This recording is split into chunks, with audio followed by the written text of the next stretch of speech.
녹두는 이렇게 드셔야 당뇨가 예방되고 혈당이 쑥 떨어집니다. 한의학에서는 약으로 사용할 정도로 약효가 뛰어난 식재료가 녹두입니다. 우리 선조들은 이 약효를 잘 알고 일반 가정에서도 많이 사용했습니다. 이런 녹두가 만병의 근원인 고혈압과 당뇨에도 좋다는 사실 알고 계셨나요? 그런데 이렇게 좋다는 녹두도 잘 알고 드셔야 하는데요. 잘못 드시면 우리 몸에 독이 될 수도 있고 잘 드시면 보약이 될 수도 있습니다. 녹두는 어떻게 또 무엇과 먹어야 되고 주의할 점은 무엇인지 모두 알려드릴게요. 녹두에 약간 거친 식감을 싫어하시는 분들이 껍질을 까고 녹두 속 알맹이만 드시는데요. 녹두에 놀라운 영양 성분들이 거의 다 껍질에 있기 때문에 녹두 껍질은 반드시 함께 드셔야 합니다. 녹두에는 식이섬유가 풍부하고 소화를 돕는 효소가 많아 소화가 잘 안 되는 분들이 드시면 도움이 되는데요. 녹두에 풍부한 식이섬유가 장 운동을 활발하게 하고 소화를 돕는 효소가 장내의 유익균을 풍성하게 해줘 장 건강을 개선해 줄 수 있습니다. 우리 선조들은 기억력이 많이 약해진 환자에게 녹두죽을 먹여 몸을 회복시켜 주었는데요. 그만큼 몸이 약해진 환자들의 몸에도 흡수가 잘 될 만큼 녹두가 우리 몸에 좋다는 것이죠. 놀랍게도 녹두에는 마그네슘, 칼슘과 같은 미네랄 성분들도 풍부한데요. 이 풍부한 칼슘은 골다공증을 예방하고 뼈를 튼튼하게 하는 효과가 있습니다. 칼슘이 뼈를 이루는 주성분인 것은 잘 알고 계시죠? 마그네슘은 이런 필수 미네랄인 칼슘의 흡수를 도와주기 때문에 녹두가 뼈 건강에도 놀라운 효능을 발휘할 수 있는 것입니다. 그런데 녹두는 성질이 차기 때문에 몸이 찬 분들은 주의해서 드시는 게 좋은데요. 이 때문에 녹두의 껍질을 벗기고 드시는 분들이 있습니다. 하지만 마늘과 함께 드신다면 몸이 찬 분들도 조금 더 편안하게 녹두를 드실 수 있습니다. 마늘의 따뜻한 성질이 녹두의 찬 성질을 중화시켜주기 때문이죠. 이뿐만 아니라 마늘이 대표적인 항암식품인 사실은 알고 계시잖아요. 마늘에는 S알리시스테인과 알리신이라는 성분이 풍부해서 암세포를 억제하고 사면시켜주는 효능이 있습니다. 또한 강력한 항산화 성분인 폴리페놀이 많이 들어있어서 나쁜 콜레스테롤의 성장을 막아 혈관을 깨끗하게 만들어주기 때문에 심혈관 질환에 매우 탁월하답니다. 이뿐만 아니라 체내 지방의 대사를 촉진하여 지방 분해를 통해 체지방을 제거하고 비만을 예방하는 효능까지 있는 놀라운 식품이죠. 그래서 마늘을 녹두와 함께 드시면 시너지 효과가 있기 때문에 우리 몸에 보약이 될 수 있습니다. 마늘과 녹두를 함께 먹을 수 있는 가장 간단한 방법은 마늘 녹두밥을 지어 먹으면 되는데요. 녹두를 물에 충분히 불려서 밥을 하시면 녹두 껍질의 거친 식감을 완화시켜 편하게 드실 수 있습니다. 그리고 우리가 녹두하면 생각나는 대표적인 음식이 녹두 빈대떡이 있는데요. 맛있는 녹두 빈대떡에 돼지고기를 갈아서 함께 부쳐 먹기도 하죠.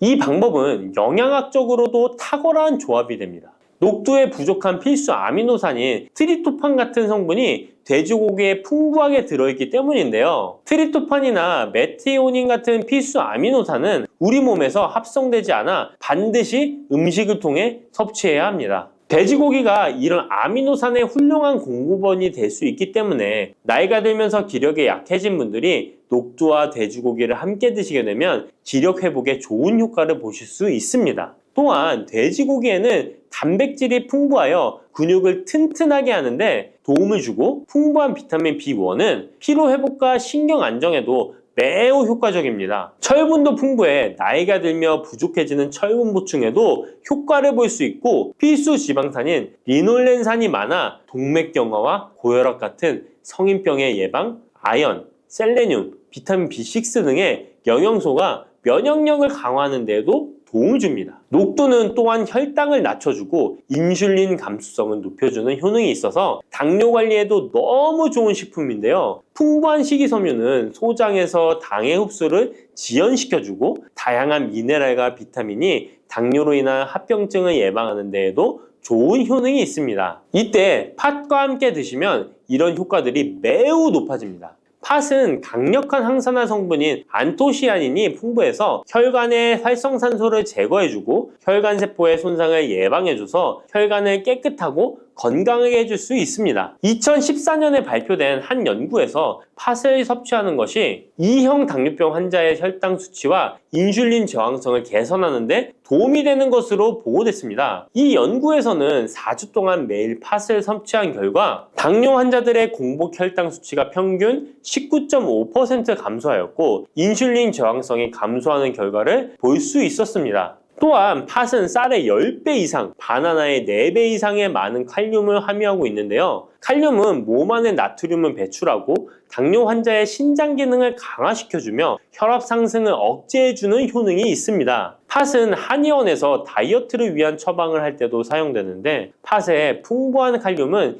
이뇨작용을 통해 부종을 줄여줄 수 있기 때문에 지방이 몸에 축적이 잘 되어 살이 찌는 사람에게 효과적입니다. 특히 쉽게 붓고 살이 찌는 분들에게 더욱 효과가 좋은데요. 한 실험에서 실험쥐에 팥 추출물을 먹였더니 체지방 함량이 30% 이상 줄었고 몸무게도 37%나 감소한 결과를 발표하기도 했습니다. 자, 이렇게 녹두와 함께 복용하면 좋은 식품들을 알아보았는데요. 그렇다면 녹두를 복용할 때 주의할 점은 어떤 것이 있는지도 한번 살펴보겠습니다. 첫 번째는 녹두의 차가운 성질인데요. 녹두의 차가운 성질은 우리 몸의 열을 낮춰주고 스트레스를 해소하는 효과가 있습니다. 또한 염증 완화를 시키고 통증을 줄이는 데도 도움이 되는데요. 그래서 녹두로 속을 채운 베개를 쓰면 두통이 완화되기도 합니다. 다만 이런 찬 효능 때문에 녹두를 드실 때 주의하셔야 하는데요. 평소 몸이 찬 분들이 녹두를 많이 드시게 되면 오히려 몸에 해가 될 수 있습니다. 위나 장이 차가워지면 소화력이 떨어지고 복통이나 변비, 설사가 나타날 수 있습니다.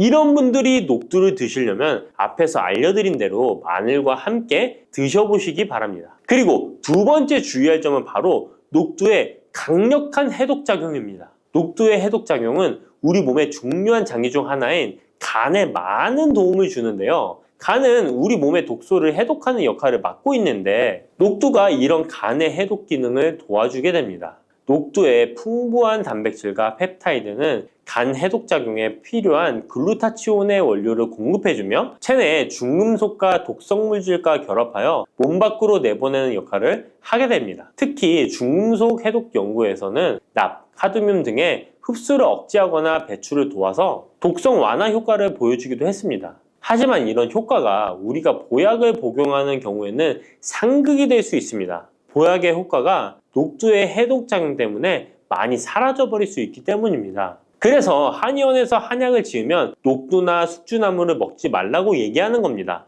이런 녹두의 해독작용은 녹두의 껍질에 있는 성분 때문에 나타나게 되는데요. 따라서 껍질을 제거하고 만든 요리나 녹두 전분으로 만든 청포묵, 녹두당면을 드시면 녹두의 해독작용은 누릴 수가 없습니다. 물론 녹두 껍질을 제거해도 알맹이에 영양성분들이 풍부한데요. 해독작용이 필요한 경우에는 껍질을 제거하지 않고 복용하시는 게 좋습니다. 세 번째로 복용 시에 주의할 점은 녹두의 풍부한 칼륨입니다. 앞에서 얘기했던 것처럼 칼륨은 나트륨을 배출해주며 당뇨와 고혈압에 도움이 되지만 신장이 약하신 분들에게는 간혹 독이 될 수 있습니다. 신장이 약하신 분들이 녹두를 필요 이상 많이 드시게 되면 칼륨 배출이 제대로 안 되면서 몸에 칼륨이 쌓여서 고칼륨 혈증이 발생할 수 있습니다. 그렇게 되면 근육 약화나 부정맥, 심장 질환 등의 증상이 발생할 수 있으니까 신장이 약하신 분들은 과도하게 많이 드시지 않는 게 좋습니다. 50대 이후에 근육이 많이 빠졌다면 이것을 드시면 됩니다. 요새 들어 몸이 예전 같지 않다고 느끼시는 분들 계신가요? 만약 그런 분들이 계신다면 몸에 단백질이 부족한 것을 의심해 볼 수도 있습니다. 나이가 들면서 왜 단백질 섭취가 중요한지 그리고 그에 따른 여러 가지 사실들을 알아보려고 하는데요. 나이 들수록 단백질이 더 중요하다는 말을 들어보신 분들도 많이 있을 거예요. 우리 몸의 필수 영양소라는 단백질, 이 단백질 섭취가 중요한 이유 5가지를 알려드릴게요. 첫 번째는 근감소증 예방입니다. 나이가 들면 근육량이 자연스럽게 줄어들게 되는데요. 이를 근감소증이라고 합니다. 근감소증은 근육이 빠르게 줄어드는 질환으로 단백질은 근육을 구성하는 주요 성분인데요. 단백질을 충분히 섭취하지 않으면 근육량이 급격히 줄어들게 되고 이렇게 되면 근력도 같이 약화되며 근감소증을 유발할 수 있습니다. 단백질이 부족하게 되면 그 진행이 훨씬 더 빨라질 수 있는데요. 근육이 줄어들게 되면 일상생활을 하기 어려워지고 이렇게 되면 근육이 더 감소하게 되는 악순환이 생길 수 있습니다. 단백질 섭취와 운동을 병행하는 게 가장 좋겠죠? 단백질이 중요한 이유 두 번째는 면역력 증가입니다. 단백질과 면역력이 연관이 있다고 하시며 의아해 하시는 분들이 있으시죠? 단백질은 우리 몸속의 세포 그리고 장기뿐만 아니라 수많은 호르몬을 구성하는 중요 요소입니다. 또 단백질은 면역 시스템에서 중요한 역할을 하는 항체와 효소를 생성하는데 백혈구라고 많이 들어보셨죠? 이 백혈구는 감염을 인식하고 싸우는 주요 면역 세포인데요. 이 백혈구가 주로 단백질을 사용하여 병원균을 인식하고 항체를 만들어 병원균을 물리치는데 중요한 역할을 합니다. 또한 우리 몸의 중요한 면역세포도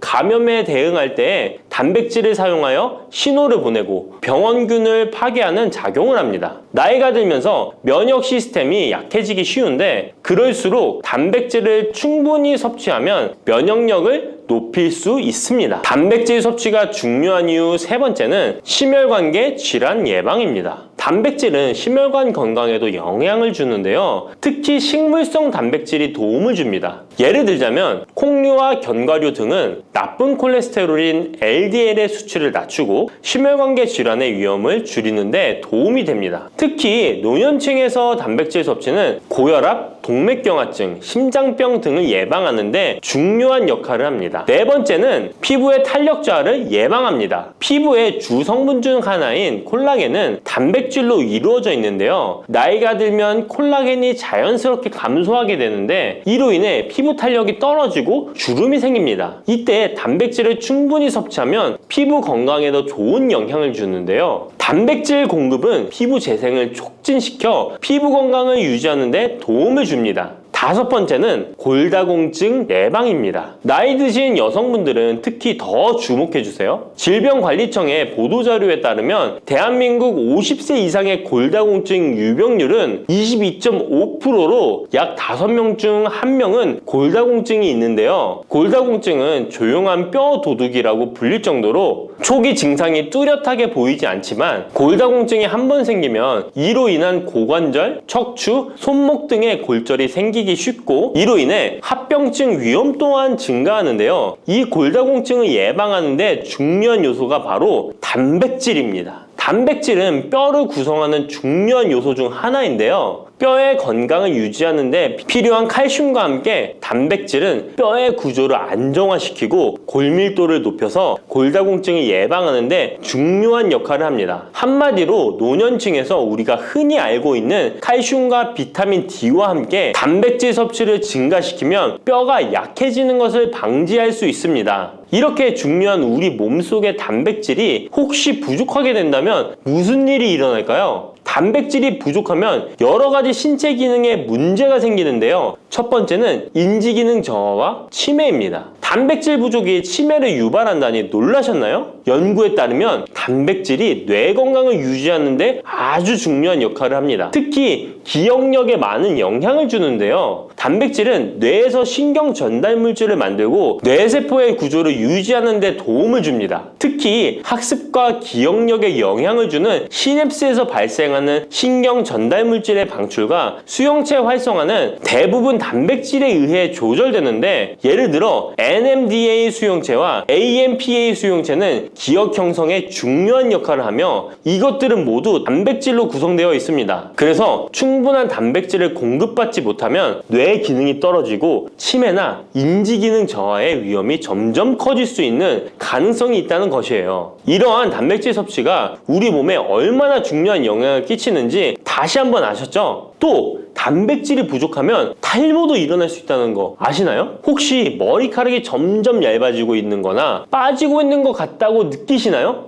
탈모도 단백질 부족과 관련이 있습니다. 우리 머리카락도 단백질인 케라틴으로 주로 이루어져 있기 때문에 단백질이 부족하면 머리카락이 자연스레 약해지고 그 증상이 점점 심해지면 탈모가 올 수 있습니다. 우리가 광고로 많이 접하는 탈모 영양제 같은 경우도 맥주 효모 성분과 머리카락을 이루고 있는 아미노산 단백질로 구성이 되어 있는 것을 보면 쉽게 이해가 가실 거예요. 그러니 건강한 모발을 생각한다면 단백질을 잊지 말고 섭취해야겠죠? 그런데 말입니다. 왜 노년층이 단백질을 더 많이 섭취해야 하는 걸까요? 젊은 사람들보다 더 중요한 이유가 있을까요? 그 이유는 노년층은 근육이 자연스럽게 감소하고 신진대사도 느려져서 기초대사량이 감소하기 때문에 체지방률이 증가할 수 있고 단백질의 체내 합성 능력 또한 떨어지게 되는데요. 그러면 근육량이 줄어들게 되고 그만큼 신체 활동도 힘들어지면서 일상생활에서 어려움을 겪을 수 있는 것입니다. 그래서 노년층일수록 단백질을 충분히 섭취해서 근육을 유지하는 게 매우 중요하답니다. 그런데 노년층은 소화 기능이 떨어지기 때문에 사실 고기나 생선 같은 동물성 단백질을 섭취하는 게 불편할 수 있고 또 나이가 드시면서 식사량이 감소하거나 식사 준비의 번거로움도 매끼 단백질을 챙겨 먹는데 어려움을 주는 게 사실입니다. 그래서 혼자 지내시는 분들은 더욱더 단백질 섭취가 어렵기도 합니다. 또한 어떤 분들은 체중 증가를 걱정해서 단백질이 고칼로리라고 생각해서 드시기를 꺼려 하기도 하고요. 그렇다고 해서 섭취하기 어렵다고 단백질의 섭취를 멀리해서는 절대 안 됩니다. 우리 몸에 이렇게 필수적인 단백질을 충분히 섭취하기 좋은 음식에는 무엇이 있을까요? 단백질을 섭취하기 좋은 추천 음식 4가지 바로 소개해 드릴게요. 첫 번째 식품은 계란입니다. 사실 단백질 하면 가장 먼저 떠오르는 식품이 계란인데요. 계란 2알만 드셔도 하루에 필요한 단백질의 20%를 섭취할 수 있다는 거 아셨나요? 특히 계란의 단백질은 완전 단백질로 분류되는데요. 이는 우리 몸이 제대로 기능하는 데 필요한 필수 아미노산을 포함한다는 것을 뜻해요. 계란은 단백질뿐만 아니라 비타민 A, D, E도 함유하고 있어 건강에 매우 좋은데요. 계란은 자연적으로 비타민 D를 함유하고 있는 드문 식품 중 하나입니다. 또한 계란 노른자에는 칼슘, 구리, 요오드, 철분, 망간, 인, 셀레늄, 아연도 풍부하게 함유하고 있어서 계란을 먹으면 많은 영양소를 쉽게 섭취할 수 있는 거죠. 두 번째 식품은 생선입니다. 등푸른 생선 좋다는 이야기는 누구나 한 번쯤 들어보셨을 텐데요. 사실 등푸른 생선뿐만 아니라 다른 생선도 저지방, 고단백 식품으로 다른 고단백 식품인 육류에 비해 지방 함량이 낮고 필요 영양소는 그대로 제공해줍니다. 생선에는 단백질과 함께 오메가3 지방산도 풍부하게 함유되어 있어 심혈관 건강에 좋죠. 특히 연어, 고등어, 참치 같은 생선은 단백질뿐만 아니라 항염증 효과도 있습니다. 그리고 대구 같은 백색 생선은 지방 함량이 매우 적고 단백질은 상대적으로 많아서 체중 걱정이신 분들이나 다이어트를 하는 사람들에게 더욱 좋은 생선입니다. 등푸른 생선도 지방 함량은 높지만 이 지방이 건강에 유익한 오메가3 지방산이기 때문에 건강에 도움이 되는데요. 생선의 단백질은 다른 육류나 콩류보다 소화가 편하고 생선의 살은 비교적 부드러운 섬유질을 가지고 있어서 소화가 빠르고 몸에서 쉽게 흡수됩니다. 세 번째는 유단백 식품인 우유나 요거트 같은 유제품입니다. 특히 노년층에서는 유제품을 섭취하면 칼슘도 함께 챙길 수 있어서 골다공증 예방에도 도움이 되는데요. 유제품에 포함된 단백질은 고품질 단백질입니다. 고품질 단백질은 신체가 효율적으로 사용하고 필요한 아미노산을 모두 공급하는 단백질을 말하는데요. 유제품에 포함된 주요 단백질은 카제인과 웨이로 2가지 모두 필수 아미노산을 풍부하게 포함하고 있습니다. 웨이 단백질은 소화가 쉽기 때문에 운동 직후 우유를 섭취하시면 근육에 아미노산을 빠르게 공급할 수 있고 카제인은 천천히 흡수되어 장시간 동안 일정한 수준의 아미노산을 제공해 근육 손실을 방지하는 데 도움을 줍니다. 하지만 우유를 먹으면 속이 불편하신 분들도 계시죠? 많은 사람들이 유제품을 섭취할 때 소화 불편을 겪을 수 있는데 특히 락토스 불내증, 즉 유당 불내증이 있는 경우입니다.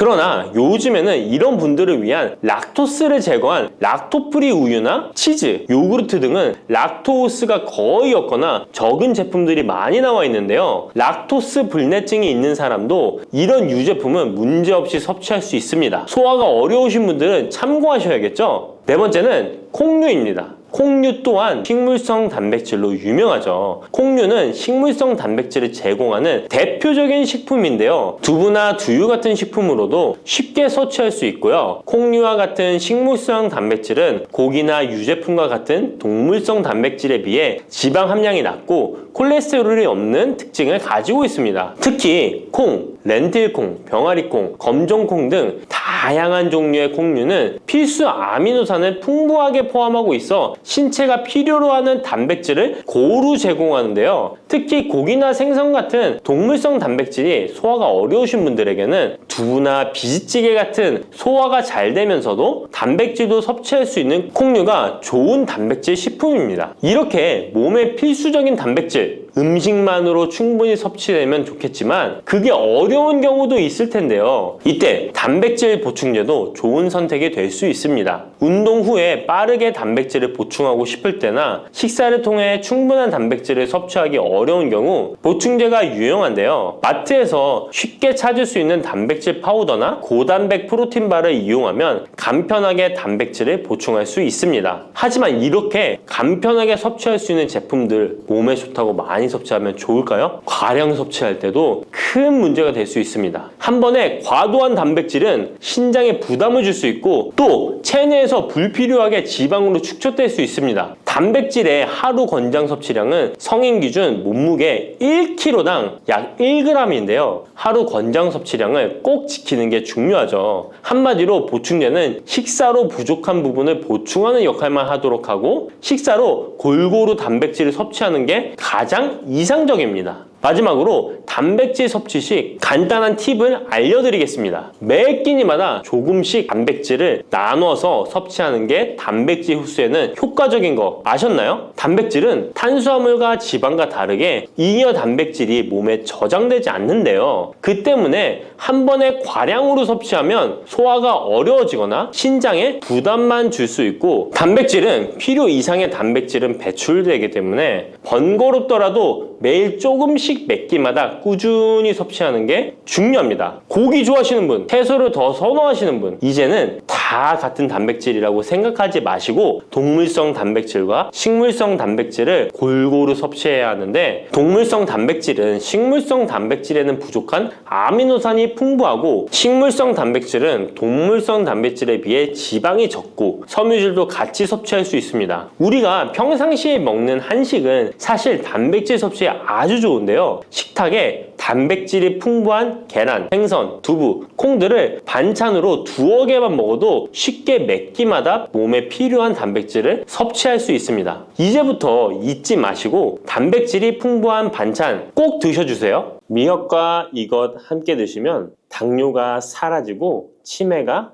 예방됩니다. 평소 무심코한 이 행동 때문에 암과 치매에 걸릴 수 있습니다. 미역에는 풍부한 영양 성분이 있어 당뇨 예방, 골다공증, 심혈관 질환 예방, 암 예방 등 다양한 효능을 갖고 있기도 하죠. 그렇다면 미역은 어떻게 먹어야 암과 치매에 안 걸리고 우리 몸을 건강하게 만드는 보약이 될 수 있을까요? 미역국 끓일 때 고소한 들기름에 미역을 달달 볶아서 끓여 먹으면 정말 맛있잖아요. 그런데 절대로 미역을 볶을 때 들기름을 넣고 조리하시면 안 됩니다. 들기름은 오메가3 지방산과 혈관의 콜레스테롤을 제거하고 노폐물을 배출하여 혈관을 건강하게 해줍니다. 또한 동맥경화를 방지하여 심혈관 질환을 예방하고 뇌신경을 활발하게 하여 치매 예방에도 좋은 효능이 있습니다. 그런데 들기름은 다른 점이 낮아 열을 가하게 되면 산패가 되어 좋은 성분은 없어지고 1급 발암물질인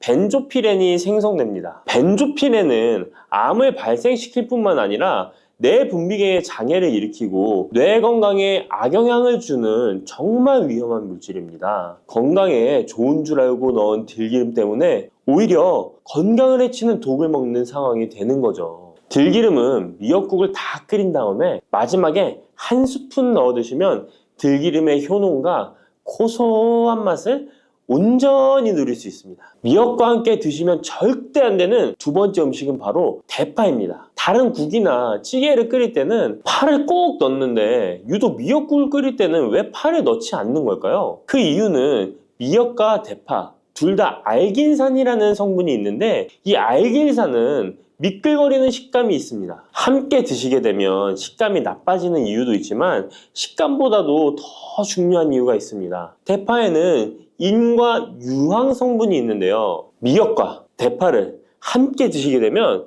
대파 안에 인과 유황 성분 때문에 미역에 함유된 칼슘의 흡수를 방해받게 됩니다. 미역에는 칼슘이 엄청나게 많이 들어있는데요. 미역에 함유된 칼슘의 함량은 100g당 960mg이고요. 우유에 함유된 칼슘의 함량은 100g당 105mg입니다. 우유보다 9배 정도나 더 많다는 것이죠. 성인 기준 하루 칼슘의 권장 섭취량이 600mg에서 700mg 정도인데요.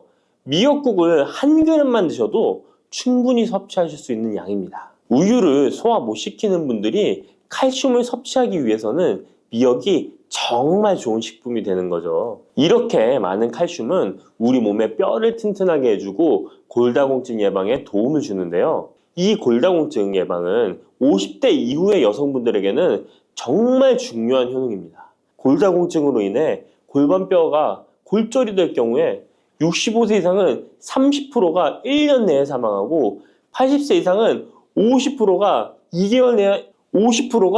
2개월 내에 사망을 할 수 있다는 통계가 있습니다. 나이가 들어갈수록 미역을 충분히 섭취하시는 것을 추천드립니다. 이런 칼슘 보충제에 정말 중요한 미역을 대파와 함께 드신다면 칼슘 흡수가 제대로 되지 않는 것이죠. 미역에 미끌미끌한 성분이 알긴산이라고 했잖아요. 이 알긴산도 우리 몸에 정말 중요한 역할을 해줍니다. 바로 알긴산은 다른 물질을 흡착하는 성질이 있어 혈관 내에 나쁜 콜레스테롤을 흡착하여 배출을 도와줍니다. 이렇게 되면 동맥경화를 예방할 수 있고 혈액순환을 원활하게 하며 심혈관 질환을 예방하는 데 도움을 줄 수 있습니다. 미역이 피를 맑게 한다고 하잖아요. 바로 이 알긴산의 효능 때문에 혈관이 깨끗해지기 때문입니다. 또한 알긴산은 장 운동을 촉진하고 배변 활동을 원활하게 하여 변비 예방에 도움을 줍니다. 이는 미역의 풍부한 식이섬유와 함께 장 건강에 도움을 주는 거죠. 미역에 함유된 풍부한 식이섬유는 당뇨 예방에 탁월한 효능을 발휘하는데요. 국립보건원에서 장년층 7,400명을 대상으로 추적 조사를 해봤는데 해조류를 전혀 먹지 않는 사람과 매일 미역국 반 그릇 이상의 해조류를 섭취한 사람의 당뇨병 발생 위험도를 조사했는데 하루에 미역국 반 그릇 이상 먹는 사람이 해조류를 전혀 먹지 않는 사람에 비해 당뇨병 발생 위험도가 20%가 낮았습니다. 미역의 풍부한 식이섬유는 급격히 오르는 혈당을 막아주는데요. 식이섬유가 소화의 속도를 늦춰주고 인슐린의 분비를 조절해주기 때문입니다. 식이섬유는 포만감을 높여주고 칼로리가 낮아 식사량을 조절하는 데 도움을 주고 체내에 노폐물과 독소를 배출하여 체중을 감량하는 데도 도움을 주어 다이어트 식품으로도 많이 활용되고 있습니다. 미역국은 또 아이를 출산한 산모들이 반드시 먹는 음식인데요. 미역의 풍부한 요오드는 출산 후 늘어난 자궁을 수축시켜주는 데 도움을 주며 모유가 잘 나오도록 도와줍니다. 또한 요오드는 피를 멎게 하여 상처를 빨리 아물게 하는 역할도 해줍니다. 칼슘과 철분이 풍부하여 출산 후에 흥분된 신경을 안정시켜주고 혈액의 생성을 도와 산모의 빈혈 예방에 도움을 주게 됩니다.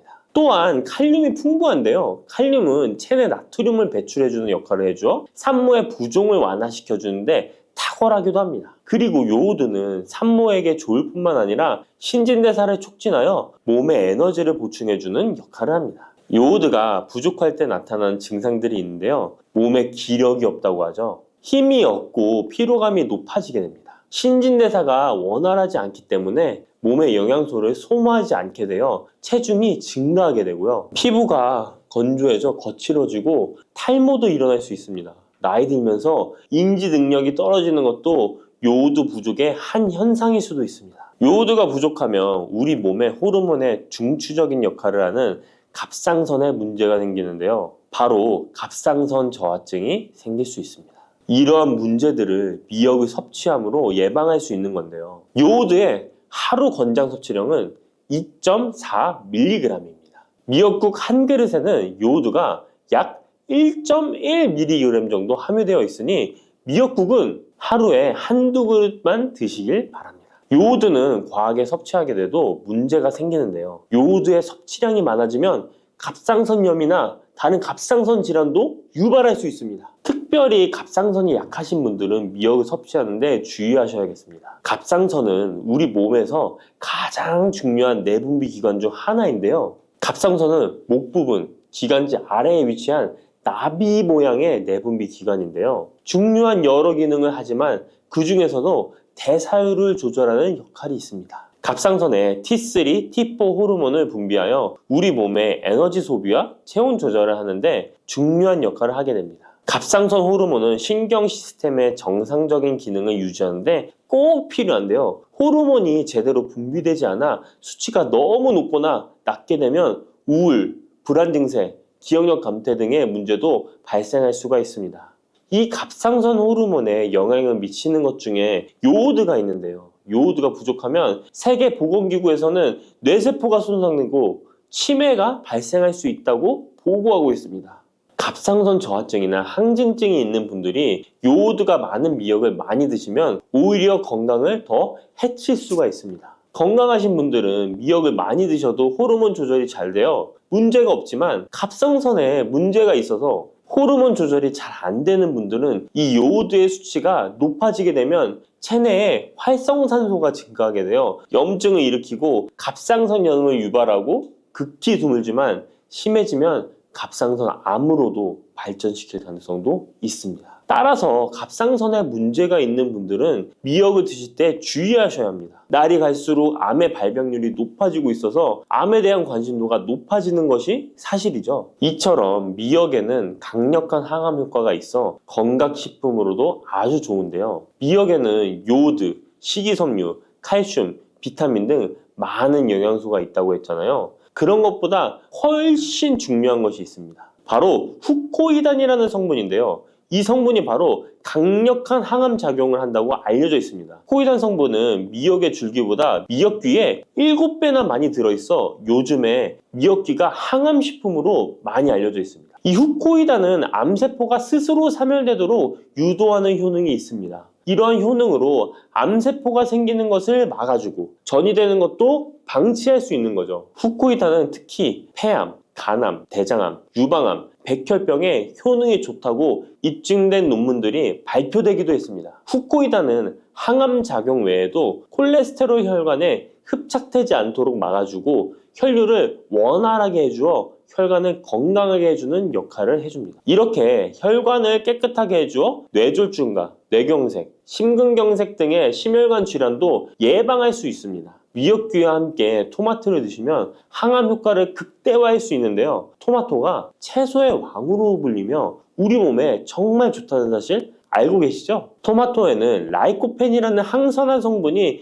풍부하게 함유되어 있습니다. 라이코펜은 강력한 항산화 작용으로 몸 안의 활성산소를 제거하여 혈관을 건강하게 하고 염증을 제거하여 노화를 예방할 뿐만 아니라 미역의 후코이단과 만나 암세포를 제거하는 강력한 항암작용을 하게 됩니다. 미역과 함께 드시면 효과가 극대화되는 음식으로는 두부가 있습니다. 콩으로 만든 두부는 식물성 단백질이 풍부해서 건강식품으로 우리 식탁에 정말 많이 올라오죠. 두부에는 단백질뿐만 아니라 사포닌 성분도 풍부하게 함유되어 있습니다. 사포닌은 인삼, 홍삼, 더덕 등에도 풍부하게 함유되어 있는 성분인데요. 이 사포닌은 면역력을 강화하고 체내의 활성산소를 제거하여 노화를 방지하고 항암 작용도 하여 암을 예방하기도 합니다. 정말 기적과 같은 성분입니다. 그런데 이 사포닌의 단점이 체내에 요오드를 배출하여 요오드 결핍이 있는 분들은 주의하셔야 하는데 미역과 함께 드신다면 미역에 함유된 풍부한 요오드와 사포닌의 만남으로 미역의 섭취로 과다할 수 있는 요오드의 양을 두부의 사포닌이 배출시켜주어 걱정 없이 드실 수 있게 되는 것이죠. 칼슘은 뼈를 튼튼하게 만들어준다고 상식적으로 알고 계시잖아요. 우리 몸에는 칼슘이 많아도 골다공증이 생긴다는 사실 들어보셨나요? 칼슘이 풍부한 우유를 많이 마시는 덴마크나 스웨덴 같은 나라에서 골다공증이 많다고 합니다. 오히려 많은 칼슘이 오히려 혈관이나 심장에 쌓여서 석회화를 일으켜 건강을 해치게 되는데요. 그렇다고 칼슘이 많은 음식을 안 먹을 수도 없고 어떻게 해야 할까요? 걱정하지 마세요. 해결책 바로 알려드릴게요. 그것은 바로 계란과 함께 드시면 해결됩니다. 계란에 들어있는 다양한 영양 성분이 오스테오칼신이라는 단백질을 활성화시켜 주는데 이 단백질은 뼈를 강화하고 칼슘이 뼛속으로 제대로 흡수할 수 있도록 도와줍니다. 이 오스테오칼신을 활성화해주는 역할을 하는 게 비타민 K2인데 우리나라에서는 허가가 늦게 나서 그동안 정식으로 섭취 못했던 비타민 K2도 지금은 허가가 나서 요새 영양제를 보면 칼슘과 마그네슘, 비타민 D와 비타민 K까지 같이 들어있어 칼슘의 흡수를 더욱 용이하게 만들어주는 영양제도 쉽게 찾아볼 수 있습니다.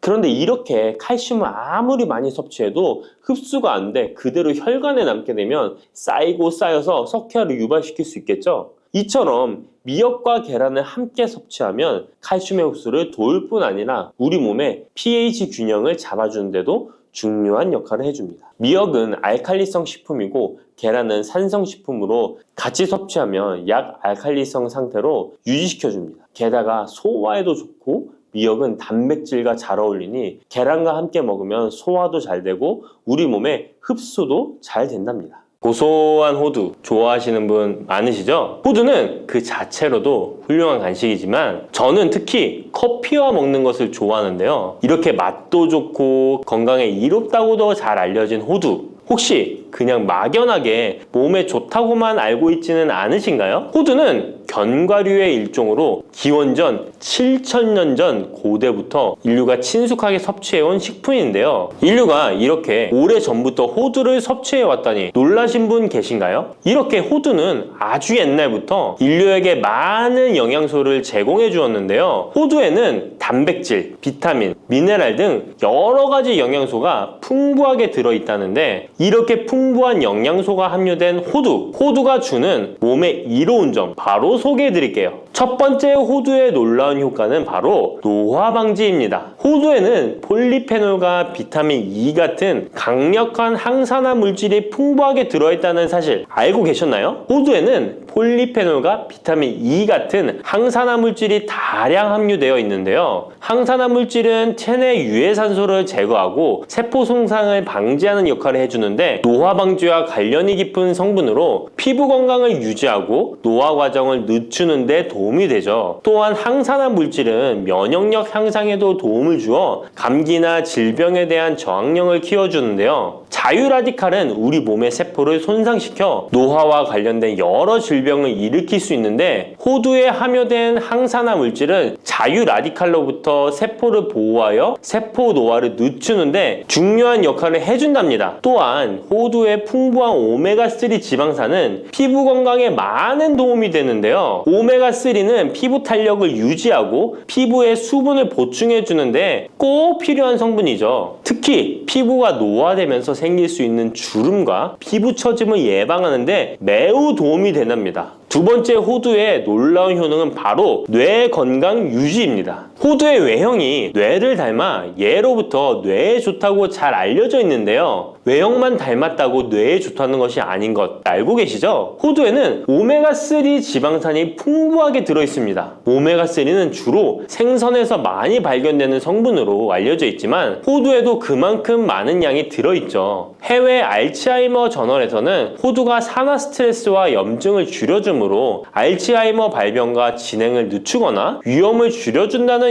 연구 결과를 발표했는데요. 호두에는 오메가3 지방산인 알파-리놀렌산이 풍부하고 이 성분은 뇌세포를 보호하고 인지 기능을 향상시키는데 중요한 역할을 해주며 뇌의 기능을 활성화시켜 치매와 같은 뇌질환을 예방하는데 도움을 줄 수 있다는 것이죠. 뇌 기능이 저하되지 않도록 돕는 호두는 노화로 인한 인지 저하를 늦추는데 중요한 역할을 합니다. 또한 호두는 비타민 E 또한 풍부하여 뇌의 노화 방지에 도움을 줍니다. 비타민 E는 강력한 항산화 작용을 통해 뇌세포를 보호하고 기억력과 인지 기능을 개선하는 데 도움을 주며 산화 스트레스로부터 뇌를 지켜줍니다. 이는 알츠하이머와 같은 치매를 예방하는 데 중요한 역할을 한다는 사실. 뇌 건강을 위해서는 이제부터 호두를 꼭 드셔야겠죠? 세 번째 호두의 효능은 바로 뼈 건강에 도움을 주는 것입니다. 호두가 뼈에 좋다는 사실 알고 계셨나요? 좋은 영양소가 많이 들어있다는 것은 알아도 뼈에 좋다는 건 생소하신 분들이 있으실 텐데요. 호두가 뼈 건강에 미치는 좋은 작용들 바로 알려드릴게요. 호두는 칼슘뿐만 아니라 다른 중요한 성분들도 함유하고 있어서 뼈를 튼튼하게 만드는데 아주 효과적인 식품입니다. 호두는 칼슘과 마그네슘이 균형 있게 들어있는데요. 칼슘은 뼈를 구성하는 중요한 성분이지만 마그네슘 역시 뼈 건강에 필수적인 역할을 합니다. 마그네슘은 칼슘의 흡수를 돕고 뼈의 밀도를 유지하는 데 중요한 역할을 하죠. 이 두 성분이 적절히 균형을 이루면 뼈의 강도를 높이고 골다공증과 같은 질환을 예방할 수 있는데요. 또한 호두에 들어있는 오메가3 지방산은 뼈 건강에 직접적인 영향을 미치는 중요한 성분입니다. 연구에 따르면 오메가3 지방산은 뼈의 형성을 촉진하고 뼈의 밀도를 높이는 데 도움을 줄 수 있다고 하는데요. 이뿐만 아니라 오메가3는 염증을 줄여주는 효과가 있어서 관절염과 같은 염증성 질환에 걸리기 쉬운 사람들에게도 유익한 영향을 줄 수 있습니다. 호두의 놀라운 효능 네 번째는 바로 암 예방 효과입니다. 호두는 항산화 작용과 항염증 작용 덕분에 암 예방에도 효과적이라고 알려져 있는데요. 놀라우신가요? 2022년 국제학술지에 실린 연구 자료를 보면 호두나 아마씨에 함유되어 있는 알파 리놀레산을 꾸준히 섭취하면 그렇지 않은 사람들과 비교해서 심혈관 질환 위험률이 10% 감소되고 관상동맥 심장질환 위험률은 20%나 줄어들었다고 합니다. 그뿐만 아니라 호두에는 폴리페놀과 엘라그산이 풍부하게 들어있는데요. 특히 엘라그산은 항암 성분으로 유명한데 엘라그산은 체내에서 엘라그산 대사물질로 변한대요. 암세포의 성장을 억제하는 데 도움을 주고 폴리페놀은 암세포의 확산을 막아주는 역할을 해줍니다. 호두는 이뿐만 아니라 오메가3 지방산을 많이 함유하고 있는데요. 오메가3 지방산은 염증을 줄이는 효과가 있습니다. 암은 염증성 질환과 관련이 깊은데요. 호두가 가진 염증 완화 효과는 암 치료에 있어서 중요한 보조 역할을 해줄 수 있다는 것 아시나요? 호두에 포함된 비타민 E와 셀레늄 등의 성분은 면역력을 증진시키는 데 도움을 주는데요. 암 환자에게는 면역력이 중요한데 호두는 면역 시스템을 강화시켜서 우리 몸에 방어막을 형성시키는데 큰 역할을 할 수 있죠. 호두의 효능 정말 놀랍죠? 이렇게 몸에도 좋고 맛도 좋은 호두, 이것들과 먹으면 효과가 배가 된다는데요. 호두와 궁합이 좋은 식품들 바로 알려드릴 테니 주목해주세요. 첫 번째는 요거트입니다. 요즘 들어 그릭 요거트나 프로바이오틱스 같은 단어들 자주 접해보셨죠? 요거트에는 단백질, 칼슘, 프로바이오틱스 등의 영양소가 풍부하게 함유되어 있는데요. 호두에는 건강한 지방, 단백질, 식이섬유, 비타민, 미네랄 등이 풍부합니다. 이 두 가지를 함께 섭취하면 영양소 조합을 통해 다양한 영양소를 한 번에 섭취할 수 있는데요. 요거트에 함유된 프로바이오틱스는 장내 유익한 세균을 증식시키고 장 건강을 촉진하는 데 도움이 됩니다. 또한 호두의 지방은 프로바이오틱스의 효능을 더욱 향상시켜 장 건강에 도움을 주고 호두에 함유되어 있는 오메가3 지방산과 같은 건강한 지방산을 요거트와 함께 섭취하면 호두의 지방이 소화 흡수를 도와 영양소의 흡수를 향상시킬 수 있다는 것 꼭 잊지 말아주세요. 그리고 영양뿐만 아니라 호두의 고소하고 크리미한 식감과 요거트의 부드럽고 상큼한 맛은 잘 어울리는데요. 함께 섭취하면 맛과 식감의 조화를 즐길 수 있습니다. 그러니 이제부터 요거트를 드실 때는 호두와 함께 드시는 것 추천해 드릴게요. 두 번째, 호두와 환상의 궁합 음식은 바로 바나나입니다. 바나나는 호두와 함께 섭취하면 영양소의 균형을 맞출 수 있다는 사실 알고 계신가요? 바나나는 탄수화물과 천연당과 풍부한 식이섬유를 함유하고 있다는 것 잘 알려져 있는데요. 뿐만 아니라 바나나의 당은 호두 대비 신체에 더 빠른 에너지를 공급해줍니다. 호두에는 건강한 지방과 단백질이 풍부하게 함유되어 있다는 것 이제 잘 아시죠? 이 성분들은 신체의 에너지를 지속적으로 유지하는 데 도움을 주는데요. 그래서 바나나와 호두 호두 이 두 가지를 함께 섭취하면 서로 보완적인 영양소를 한 번에 섭취할 수 있고 영양소 흡수 또한 더 쉽고 오래 지속이 되도록 도와준다는 것이죠. 영양뿐만 아니라 호두의 고소하고 크리미한 식감과 바나나의 부드럽고 달콤한 맛은 잘 어우러지는데요. 함께 갈아서 스무디로 한번 섭취해보세요. 간단하게 바나나의 달달한 맛과 호두의 고소한 향이 의외로 조화로워서 맛과 식감, 영양소까지 한 번에 즐길 수 있습니다. 이렇게 고소하고 맛도 좋고 몸에도 정말 좋은 호두, 그렇다고 해서 너무 과하게 섭취해도 안 좋다는 사실 알고 계신가요? 호두는 건강에 매우 좋은 식품이지만 모든 식품들이 그러하듯 호두도 적당량 섭취를 해야 하는데요. 과연 하루에 얼마나 먹어야 하는지, 몸에 좋은 호두를 잘못된 방법으로 섭취하면 몸에 치명적인 독이 될 수 있다는 사실들, 호두 섭취 시 주의점들 바로 알려드릴게요. 호두 섭취 시 유의할 점 첫 번째는 알레르기 반응입니다. 호두는 견과류 중 하나로 알레르기를 유발할 수 있는 식품인데요. 일부 사람들에게 알레르기 반응을 일으킬 수 있습니다.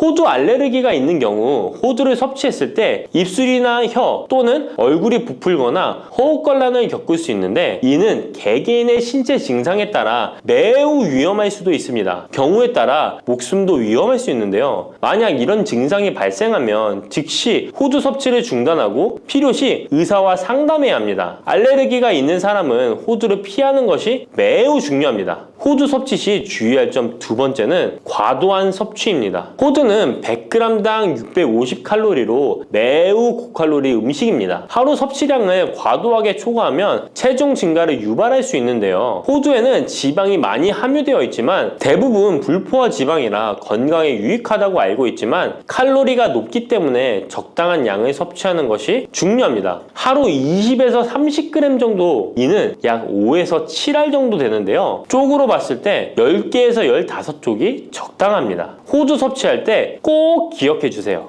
호두 섭취 시 유의할 점 세 번째는 변질이 일어난 호두 섭취입니다. 호두와 같은 견과류는 지방이 많아서 산패가 쉽게 일어날 수 있는데요. 특히 호두에 포함된 불포화 지방산은 산화되기 쉬운데 산화가 진행되면 지방의 구조가 변형됩니다. 산화된 지방은 체내에서 염증을 일으키고 혈관에 손상을 줄 수 있다는 무서운 사실 알고 계신가요? 이뿐만 아니라 산화된 지방은 심혈관 질환까지 유발할 위험이 있습니다. 또한 호두가 산패되면 아크릴아마이드라는 유해 물질이 생성될 수 있는데요. 이 물질은 발암성 물질로 알려져 있으며 이렇게 산패된 호두를 장기적으로 섭취 시 암 위험을 증가시킬 수 있습니다. 그럼 산패되어 변질이 일어난 호두는 어떻게 알 수 있을까요? 산패된 호두를 구분하는 방법 쉽게 바로 알려드릴게요. 먼저 색상을 보는 것입니다. 신선한 호두는 갈색 또는 황금빛을 띠는데 산패된 호두는 색이 어둡게 변하고 부패한 느낌이 들 수 있습니다. 또 산패된 호두는 비린내나 신냄새가 날 수 있으나 신선한 호두는 자연스러운 고소한 향이 납니다. 또한 맛이 다른데요. 신선한 호두는 고소한 맛인 반면 산패된 호두는 맛이 매우 씁쓸하거나 오래된 기름향이 나고 썩은 것 같이 매우 불쾌한 맛이 난답니다. 이러한 호두를 골랐다면 산패되지 않게 보관하는 방법도 중요한데요. 호두는 잘못 보관하면 쉽게 산패되기 때문에 주의가 필요합니다. 호두는 원래의 껍질을 유지하는 것이 좋은데요. 껍질을 벗기지 않고 보관하면 외부에서의 영향을 줄일 수 있어서 오래 신선하게 유지됩니다. 하지만 호두를 먹을 때마다 까야 되는 번거로움 때문에 이미 까진 호두를 많이 구입하잖아요. 이런 호두는 공기와 빛에 노출되면 산패가 촉진되기 때문에 공기와의 접촉을 최소화하는 것이 중요한데요. 그래서 밀봉할 수 있는 용기에 담아서 보관하거나 진공 밀봉팩을 사용하는 것이 좋습니다. 호두는 온도와 습도에 민감해서 서늘한 냉장고에 보관하는 것이 가장 좋습니다. 이미 껍질을 벗긴 호두는 쉽게 산패할 수 있으니까 냉장 보관이 필수적이라는 것 잊지 마세요. 혈관을 깨끗하게 하고 당뇨를 예방하려면 땅콩을 이렇게 드셔야 합니다. 여러분, 땅콩 좋아하시는 분 있으신가요? 저는 땅콩과 건어물을 안주로 참 좋아하는데요. 이런 맛있는 땅콩이 건강에 좋은 효능들이 많다는 것 혹시 아시나요? 심심풀이 땅콩이라는 말이 있을 정도로 땅콩은 우리에게 매우 친숙한 음식인데요. 하지만 땅콩의 그 놀라운 효능을 제대로 아는 분은 많이 없을 거예요. 땅콩이 얼마나 우리 몸에 좋은 영향을 미치는지, 그리고 어떻게 섭취하면 더 좋은 효과를 볼 수 있는지 땅콩에 대해서 자세히 알아보겠습니다. 어렸을 적에 키가 작은 친구를 땅콩 같다고 놀리지 않으셨나요? 작은 땅콩 한 알에는 단백질, 지방, 탄수화물, 식이섬유는 물론 비타민 E, B군, 칼륨, 마그네슘, 철분, 폴리페놀, 폴라보노이드, 레스베라트롤 등 여러 가지 몸에 좋은 영양소가 매우 풍부하게 들어있는데요. 이렇게 영양이 풍부하고 맛도 고소한 땅콩의 놀라운 효능 7가지 바로 소개해 드릴게요. 땅콩의 놀라운 효능 첫 번째는 심혈관 질환 개선입니다. 미국 심장학회에서 땅콩을 추천 음식으로 소개한 것 알고 계신가요? 땅콩의 크기는 작지만 땅콩 안에 들어있는 영양소는 결코 작지 않습니다. 땅콩은 불포화 지방산을 많이 함유하고 있고, 특히 땅콩에 함유된 모노불포화 지방산과 다불포화 지방산은 나쁜 콜레스테롤인 LDL 수치를 낮추고 좋은 콜레스테롤인 HDL을 높이는 데 도움이 됩니다. 또한 땅콩에 함유된 단일 불포화 지방산은 혈중 콜레스테롤 수치를 낮추는 데 도움을 주는데요. 혈중 콜레스테롤이 낮아져 심장 건강을 지키는데 매우 좋은 작용을 하는 것이죠. 또한 땅콩은 불포화 지방산이 풍부하고 비타민 E가 풍부하게 들어있어 심혈관 건강에 도움을 주고 혈관을 보호하며 혈액순환과 동맥경화증을 예방하고 심장 질환의 위험을 줄여줍니다. 또한 땅콩은 마그네슘, 칼륨, 식이섬유와 같은 심혈관 건강에 중요한 영양소를 함유하고 있어 혈압을 조절하고 혈관을 건강하게 유지하는 데 도움을 준다는 것 꼭 기억해 주세요. 땅콩의 놀라운 효능 두 번째는 뇌 건강에 도움을 주는 것입니다. 땅콩에는 레시틴과 비타민 E가 들어있는데요. 이 성분들은 뇌세포를 보호하고 뇌 건강을 유지하는 데 중요한 역할을 합니다. 특히 땅콩은 기억력과 집중력 향상에 도움이 될 수 있어 중년과 노년층에게 매우 유익한 음식이라는 것 아시나요? 땅콩이 함유된 비타민 E, 폴리페놀, 특히 레스베라트롤 등 강력한 항산화 성분은 뇌 건강에 도움을 줍니다. 이러한 항산화 성분은 뇌에서 발생할 수 있는 산화 스트레스를 줄여주며 이는 신경세포를 보호하고 뇌 기능을 향상시키는 기능도 해준답니다. 또한 땅콩은 불포화 지방산, 특히 오메가3 지방산을 포함하고 있어 뇌 기능을 개선하고 치매와 같은 뇌 질환을 예방할 수도 있는데요. 특히 불포화 지방산은 뇌세포의 구성 성분으로 중요한 역할을 하며 뇌신경 전도 속도를 높여 기억력과 학습 능력을 향상시킬 수 있습니다. 땅콩의 효능 정말 놀랍지 않나요? 아직 놀라기는 이른데요. 땅콩의 효능 세 번째는 체중 관리에 도움을 주는 것입니다. 땅콩은 단백질과 섬유질이 풍부해서 조금만 먹어도 포만감을 오래 유지시켜주는데요. 그래서 과식을 예방하고 체중을 관리하는 데 도움을 줄 수 있죠. 그냥 땅콩도 좋지만 땅콩을 갈아 만든 땅콩 버터도 포만감을 오래 유지시켜줘서 과식을 방지하는 데 효과적입니다. 또한 단백질과 지방산이 풍부해서 에너지를 공급하고 건강한 체중 관리를 돕습니다. 하지만 모든 음식은 과유불급, 작지만 영양이 풍부한 땅콩은 고칼로리 식품이기 때문에 하루에 10알에서 20알 정도 적당량을 섭취하는 것이 중요하다는 것 꼭 기억해 주세요. 땅콩의 놀라운 효능 네 번째는 바로 당뇨 관리 효능입니다. 땅콩이 당뇨에 효능이 있다니 신기하죠? 땅콩에는 불포화 지방산이 많이 함유되어 있고 혈당 수치가 낮아서 혈당을 천천히 올리는 효과가 있는데요. 그래서 당뇨병 환자들에게도 좋은 간식으로 평가되고 있습니다. 또한 땅콩에 포함된 섬유질과 단백질이 혈당을 안정적으로 유지하는 데 도움을 주는데요. 땅콩에 포함된 식이섬유 또한 혈당의 흡수를 늦추고 혈당 수치를 안정적으로 유지하는 데 도움을 준다는 것입니다. 뿐만 아니라 땅콩의 마그네슘과 비타민 B군은 인슐린 감수성을 향상시키는 데 도움을 주고 이로 인해 땅콩은 당뇨병 예방 및 혈당 관리에 탁월한 식품으로 평가되고 있죠. 땅콩의 효능 정말 놀랍지 않나요? 아직 안 끝났습니다. 땅콩의 효능 5번째는 피부 건강에 도움을 주는 것입니다. 땅콩에 들어있는 비타민 E와 항산화 물질이 피부를 건강하게 유지하는데 좋은 영향을 주는데요. 땅콩에 들어있는 비타민 E는 강력한 항산화제로 피부 세포를 자유 라디칼로부터 보호하고 피부 노화를 지연시키는데 좋은 영향을 줍니다. 이 성분은 피부의 탄력을 유지하고 주름을 예방하는 데 효과적이며 피부 노화를 방지하고 염증을 줄이며 피부를 매끄럽고 촉촉하게 만들어줍니다. 그래서 땅콩은 아름다운 피부를 위한 좋은 식품이죠. 그리고 땅콩에 포함된 불포화 지방산, 특히 올레산과 리놀렌산은 피부의 수분 유지를 도와 피부가 건조해지지 않도록 하며 염증을 줄여 피부 트러블을 완화하는 데 도움을 줄 수 있습니다. 뿐만 아니라 땅콩에는 아연이 포함되어 있어 피부 회복에 중요한 역할을 합니다. 땅콩에 함유되어 있는 아연은 상처 치유를 돕고 여드름과 같은 피부 문제를 개선하는 데 놀라운 효능도 있습니다.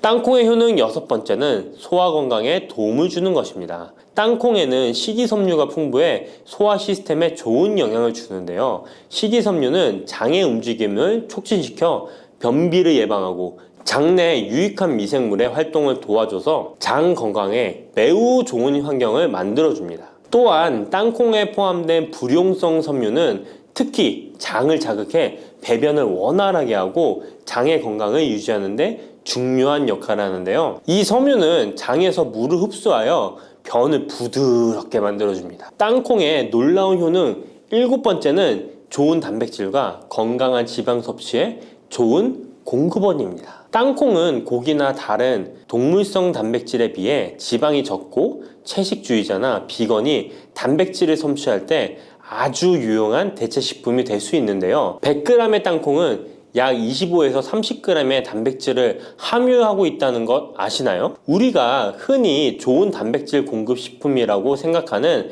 닭가슴살의 단백질 함량이 100g당 30에서 35g이라는 걸 생각해보면 단백질 함량은 닭가슴살에 비해 살짝 낮지만 대신 건강한 불포화 지방산과 다른 다양한 영양소도 다량 함유되어 있어 단백질을 섭취하기에 충분히 좋은 식품이랍니다. 이렇게 건강에 놀라운 효능이 있는 땅콩, 아무렇게나 드시면 땅콩의 효능을 100% 섭취할 수 없다는 것 아시나요? 보통 땅콩을 어떻게 조리해서 드시나요? 구워서? 볶아서? 삶아서? 모두들 좋아하는 방법이 다르실 텐데요. 생땅콩을 먹는 것이 가장 좋다라고 들으신 분들도 있으실 거예요. 과연 땅콩을 가공하지 않고 생으로 먹는 것이 가장 좋은 방법일까요? 정답은 아니오입니다. 생땅콩에는 독성이 있을 수 있는 물질인 아플라톡신이 포함되어 있을 수 있기 때문에 이를 피하기 위해서는 반드시 충분히 익혀 먹어야 하는데요. 볶거나 구운 땅콩은 아플라톡신을 제거할 수 있어 안전하게 섭취할 수 있지만 그보다는 땅콩을 삶아서 먹는 것이 더 건강에 좋다는 것 알려드릴게요. 땅콩을 삶았을 때 더욱 건강에 좋은 이유 몇 가지가 있는데요. 바로 알려드릴게요. 첫 번째, 삶은 땅콩은 볶은 땅콩에 비해 항산화 성분이 더 많습니다. 볶을 때 일부 항산화 성분이 파괴될 수 있고 또한 땅콩의 껍질에는 폴리페놀과 레스베라트롤이 풍부하게 함유되어 있기 때문에 땅콩을 볶은 뒤 버리는 껍질은 이런 몸에 유익한 성분들을 섭취할 수 없기 때문입니다. 두 번째, 삶은 땅콩은 과일산이 더 적고 식이섬유도 풍부한데 이로 인해 소화가 더 용이합니다. 세 번째,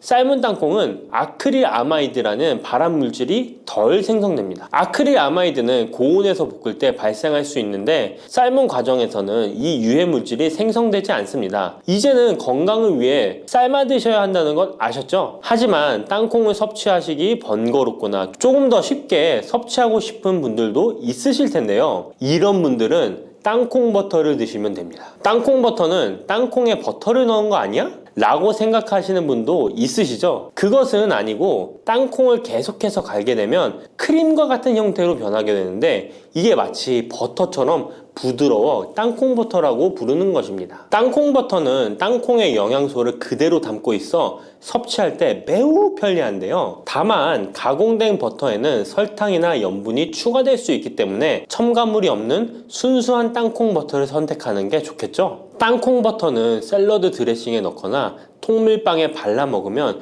더욱 맛있고 건강하게 섭취할 수 있습니다.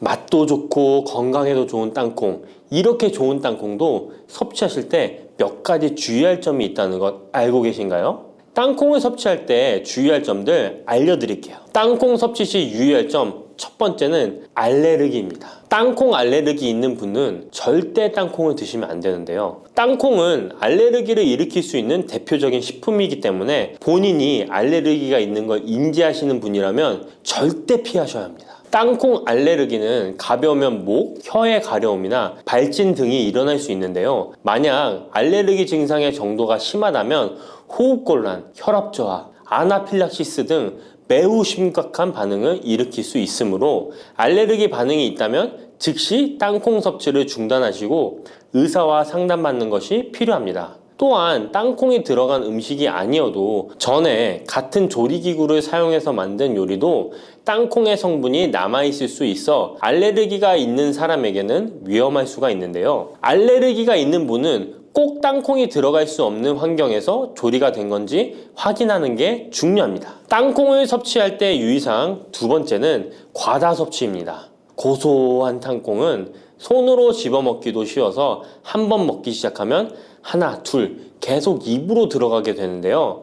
하지만 이렇게 계속 먹다간 아무도 모르는 사이에 체중이 증가할 수 있습니다. 땅콩은 고칼로리 식품이기 때문인데요. 하루 권장 섭취량은 약 10알에서 20알 정도 넘기지 않도록 주의하시고 적당량을 섭취하는 것이 중요합니다. 세 번째, 땅콩 섭취 시 주의할 점은 염분과 설탕이 추가된 가공식품을 피하는 것입니다. 땅콩이 몸에 좋다고 해서 시중에 판매되는 땅콩 버터나 땅콩 과자까지 좋은 것은 아닌데요. 땅콩의 겉면 위에 염분이나 설탕이 많이 포함된 제품들이 있습니다. 이러한 제품을 자주 섭취하면 혈압 상승이나 당뇨 유발 등의 문제가 발생할 수 있으므로 첨가물이 적은 제품을 선택하는 것이 좋습니다. 또한 땅콩 버터를 섭취할 때도 뒤에 성분표를 꼭 확인하셔야 하는데요. 맛으로 먹는 거라면 상관없지만 건강을 위해서 땅콩 버터를 섭취하시는 것이라면 100% 땅콩으로만 만들어진 제품인지 살펴보시고 구매해야 합니다. 땅콩 섭취 시 유의할 점 네 번째는 보관이 잘 된 땅콩을 섭취해야 하는 것입니다. 땅콩이 건조된 식품이라고 생각해서 실온에 대충 보관해 놓진 않으셨나요? 땅콩은 고지방 식품으로 지방산이 많이 포함되어 있기 때문에 산패가 될 수 있는데요. 산패된 지방산은 인체에 유해한 물질인 과산화지질을 생성할 수 있으며